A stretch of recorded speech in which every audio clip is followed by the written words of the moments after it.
What if the God you've been begging on your knees is a phantom built to keep you trapped? Your unanswered prayers aren't a punishment, they are a cosmic mirror. Watch until the very end, because the forbidden truth hidden inside your own chest will shatter your reality forever. Have you ever shattered your own soul on a cold, hardwood floor at 3 in the morning, screaming into the pitch-black void until your throat bled, begging for just one shred of a miracle? You did everything right. You memorized the sacred texts, you bled yourself dry for the offering plates, and you locked away your truest self to fit into their perfectly molded boxes of righteousness. Yet your desperate pleas merely slammed against a frozen ceiling, falling back down onto your bruised shoulders in a suffocating, absolute silence. What if I told you that the terrifying emptiness echoing in your chest right now is not because you are fundamentally flawed, sinful, or lacking in faith? What if I told you that you are suffocating in the dark simply because you have spent your entire life knocking on the door of a colossal, magnificent house where absolutely no one lives? If this realization sends a shiver down your spine and shakes the very foundation of your existence, you are exactly where you need to be. Bible Tales US 07 welcomes you. Before we pull back the heavy curtain on the greatest spiritual deception in human history, I urge you to hit that subscribe button. Your support is the driving force that allows this channel to continue unearthing these profound, hidden truths together. So please subscribe and join us on this awakening. I know the crushing weight of that silence intimately because it almost destroyed me. For years, I was the poster child for the perfect believer. To the crowd, my devotion was flawless. I surrendered my time, my hard-earned money, my energy, and worst of all, my free will, to an omnipotent dictator I was told sat on a distant throne, frantically documenting my every misstep in a ledger of eternal damnation. I lived in a state of sheer terror, paralyzed by the thought that a single stray, unholy thought could condemn my soul to an eternity of torment. I prayed, but my prayers were not conversations. They were the pathetic negotiations of a hostage. I shrank my own spirit, convinced I was a vile, unworthy creature, desperately hoping to catch a crumb of mercy from the sky. But the brutal reality hit me like a freight train. The more I groveled, the more hollow I became. The deeper I bowed to this distant, unreachable deity, the more I lost my own humanity. The most agonizing pain I have ever endured was not physical loss. It was a profound spiritual betrayal. It was the devastating collapse of an illusion. I had to ask myself, why would an infinite creator, supposedly overflowing with unconditional love, demand that his children exist in a perpetual state of cowardly begging? Why would supreme love require empty, robotic repetitions just to be convinced to show a little pity? The shocking truth is, we were never abandoned. The Creator did not turn his back on us. We have simply been gaslit into knocking on the wrong door, a door padlocked by millennia of manufactured dogma. When you pray from a place of begging, you are broadcasting the lowest possible frequency of sheer desperation and fear. You are screaming into the universe, "I lack, I am weak, I am destitute." And the universe, in its flawless, mirror-like nature, hands you back the exact reality of that lack. The agonizing doubt keeping you awake tonight is not a sign of your fall from grace. It is your soul's rebellion. It is the agonizing, beautiful process of remembrance. You are waking up. You are part of the hidden remnant, those few left on this earth whose spiritual DNA is designed to shatter this matrix of spiritual deceit. And your journey into true freedom begins the exact second you stare directly into the silent abyss of the night sky and declare that there has to be a truth infinitely greater than this. Stepping out of that silent, suffocating abyss requires us to first understand exactly who built the cold, stone walls of our spiritual prison. When I finally wiped the tears from my face on that hardwood floor and dared to look at the theology I had been fed, I did not find the fingerprints of a loving creator. I found the unmistakable, greedy hands of men. For centuries, an elite class of self-appointed holy intermediaries realized a fundamental truth about human nature. You cannot control a population that knows its own divine power. If people understand that they have a direct, unbroken, and unmediated line to the source of all creation, the temples empty out. The overflowing offering plates dry up. The extravagant empires built on the backs of terrified sinners crumble into dust.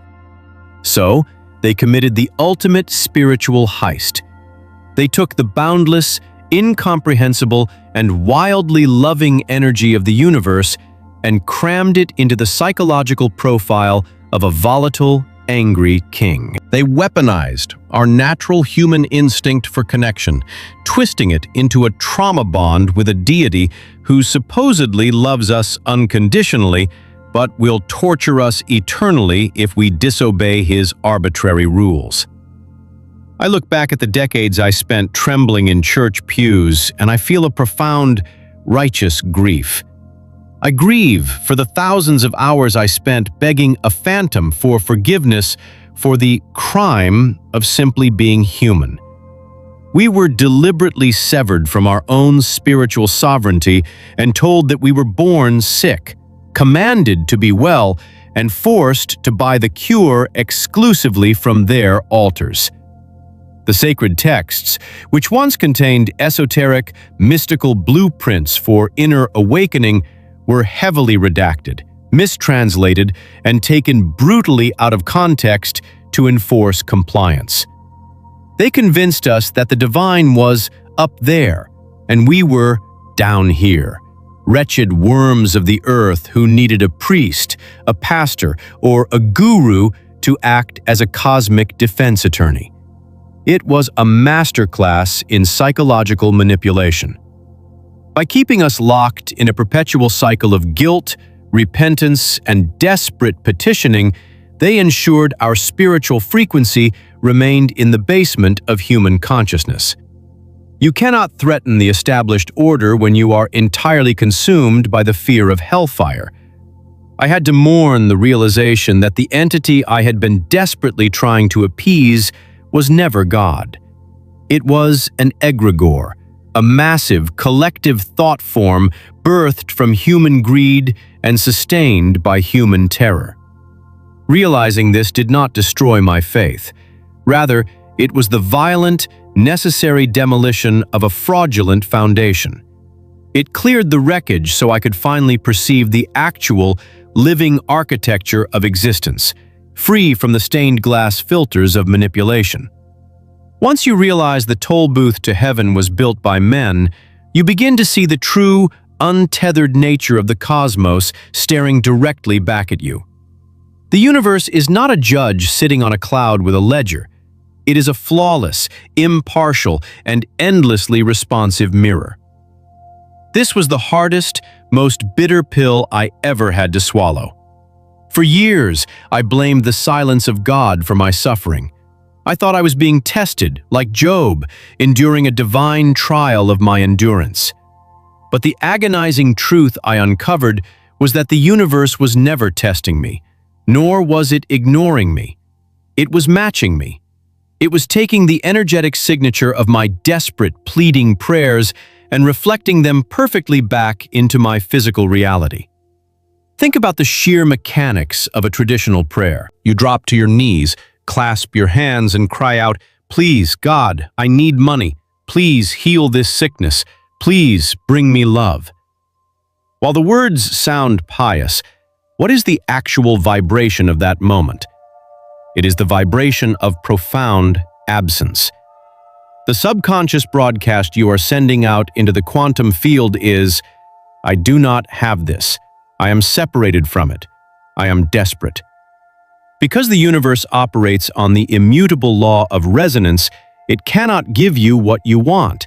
It can only give you an exact replication of what you are. By begging for rescue, I was continuously affirming my status as a victim. I was practically commanding the universe to keep me in a state of needing, wanting, and lacking, because that was the frequency I was habitually generating. When this reality finally washed over me, I felt a physical shock waves move through my nervous system. Every unanswered prayer suddenly made perfect, terrifying sense. The cosmic mirror was working flawlessly all along. I simply did not understand the language it spoke. The divine field does not speak English, Spanish, or Hebrew. It speaks the language of vibration, emotion, and deep-seated belief. When we go to the altar broken and bleeding, asking an external force to fix our lives, we are actively denying the creative power already seated within our own hearts. The very act of pleading creates an energetic chasm between you and your desire. I had to learn how to stop broadcasting my gaping wounds and start broadcasting my inherent wholeness. I had to stop hoping for a miracle to arrive on a white horse and realize that the very substance of a miracle was woven into my own consciousness. It required a complete, radical dismantling of how I related to reality, shifting from a passive beggar hoping for a cosmic handout to an active participant deeply entangled in the quantum fabric of creation. Understanding this cosmic mirror brings us to the most terrifying and beautiful revelation of all. The face looking back at you from the depths of the void is undeniably divine. The greatest secret, fiercely guarded by the gatekeepers of orthodoxy, is that the kingdom of heaven was never a gated community in the afterlife. It is the very center of your current, waking consciousness. You are not a miserable sinner begging for scraps at the master's table. You are an individualized expression of the infinite source, temporarily dreaming it is a human being. When Moses stood before the burning bush and asked for the name of the divine, the answer was not some grand, unpronounceable title. The answer was simply, "I am." For years, I read those words as a historical footnote, entirely missing the explosive, reality-altering truth buried within them. I am is the operational password to the universe. Whatever you place after those two words dictates the architecture of your destiny. When I said, "I am unworthy," the universe bowed in reverence to my command and made me unworthy.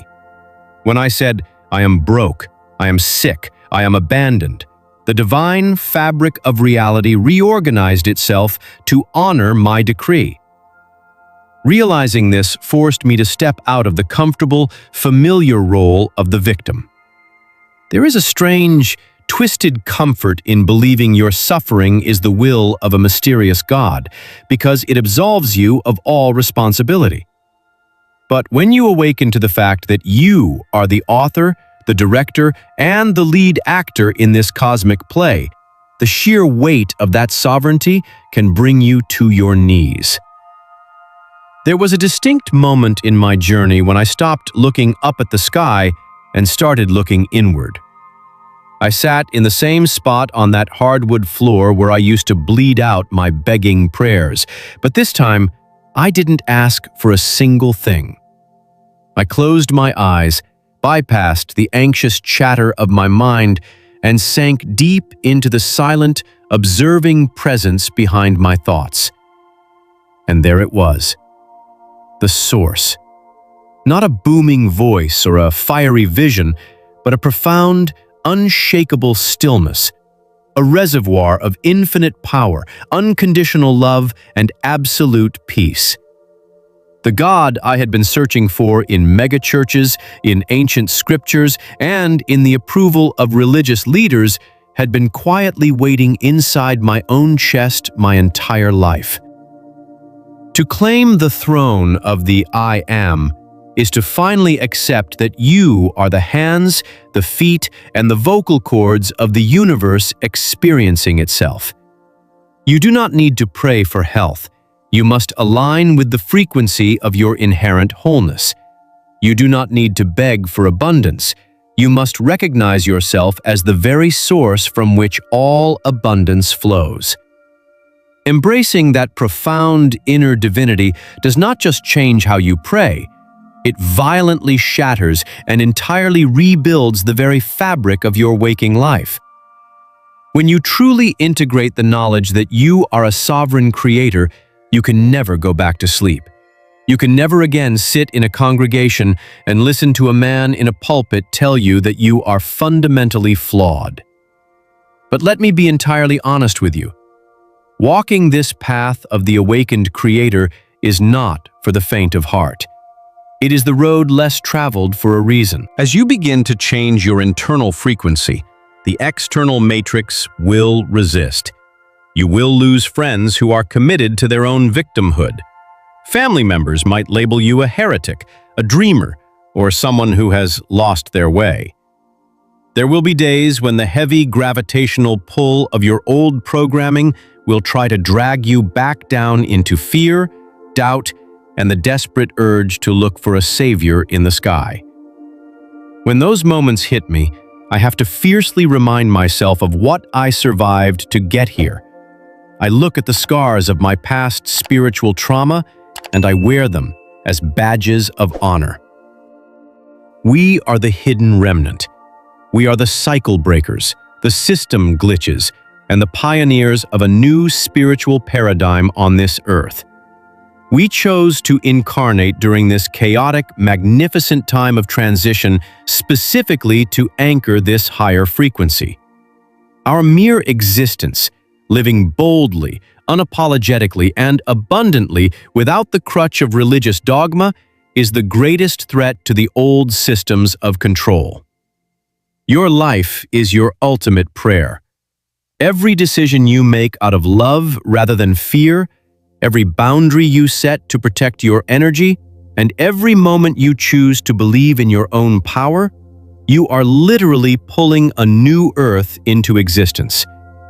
The deafening silence of the Almighty that once broke my heart is now the most beautiful sound I know, because I finally understand what it means. It is the silence of a blank canvas waiting for my brush.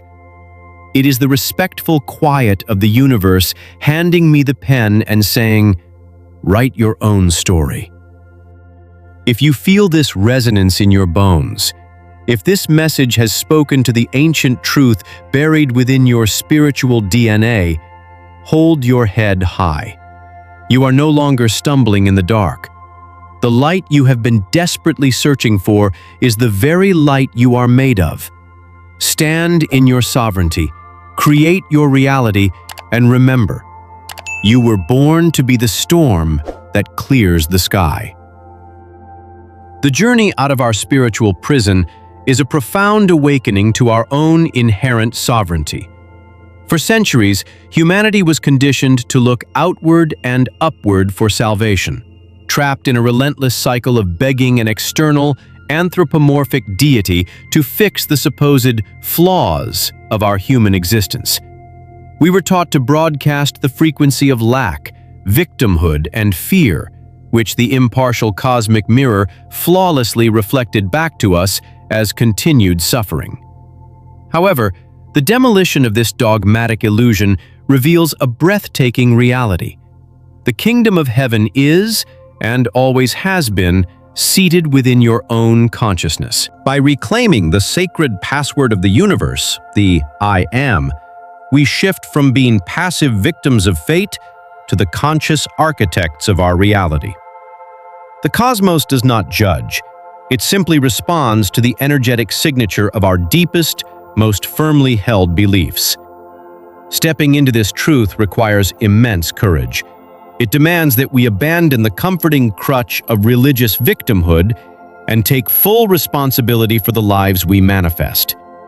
As the hidden remnant, we are here to break the generational chains of spiritual manipulation. By choosing to broadcast wholeness rather than wounds and love rather than fear, we are not just healing ourselves, we are actively rewriting the energetic blueprint of the world. The silence of the universe is not an abandonment. It is the ultimate, respectful invitation to pick up the pen and author your own divine masterpiece. The universe does not give you what you desperately beg for. It gives you exactly what you are. Traditional prayer rooted in pleading actively creates a chasm between you and your desires because it broadcasts an energetic frequency of lack and separation. True divine connection is never about asking an external force to save you. It is about understanding that you are an individualized expression of the source, and your reality is the direct, flawless reflection of the I am statements you consistently claim. Audit your I am statements. Pay strict attention to the words that follow I am in your daily internal and external dialogue. Stop commanding the universe to bring you hardship. Radically replace statements like I am struggling, I am exhausted, or I am unworthy with I am healing, I am abundant, and I am whole. Transform your prayers. Instead of approaching the divine from a place of bleeding desperation, use your spiritual practice to cultivate the feeling of already possessing what you desire. Radiate deep gratitude for the wholeness that currently exists within you, shifting your frequency from a passive beggar to an active creator. Command the silence. Dedicate time each day to sit in absolute stillness. Bypass the anxious chatter of your mind and tune into the quiet, powerful, observing presence within your own chest. Make your daily decisions from this internal reservoir of love and sovereignty, rather than from the external programming of fear. What is one powerful, positive I am statement you are choosing to claim for your life starting today? Please share your statement in the comments below so we can inspire one another and learn from our collective spiritual journey.